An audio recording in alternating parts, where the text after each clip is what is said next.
Datta pattern शेतकऱ्यांसाठी आदर्श। माजी आरोग्यमंत्री राजेश टोपे। नमस्कार, आपण पाहत आहात चांगलं न्यूज।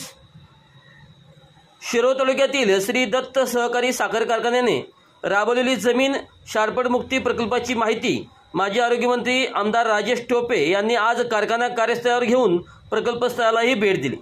उद्यान पंडित गणपतराव पाटील यांनी दत्त पॅटर्न अंतर्गत झालेल्या कामाचा आढावा टोपे यांना दिला। सुमारे 10,000 एकरावर सच्छिद्र पाईपलाईन निचरा प्रणालीद्वारे शारपडमुक्तीचे काम झाले असून 4,000 एकरावर पिकाचे उत्पादन सुरू आहे। राष्ट्रीय कृषी विकास योजनेतून 11,46,00,000चे अनुदान मिळवण्यासाठीही कारखान्याने प्रयत्न केले आहेत।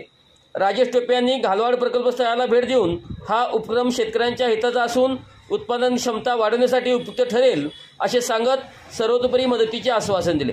यावेळी कारखान्याचे कार्यकारी संचालक M.V. पाटील, संचालक शेखर पाटील, विश्वासदादा काळे यांच्यासह अनेक मान्यवर या ठिकाणी उपस्थित होते। अशाच बातम्यांसाठी आमच्यासोबत कनेक्ट रहा। चांगलं न्यूजसाठी लाईक करा, शेअर करा, सबस्क्राईब करा व कमेंट्स करायला विसरू नका।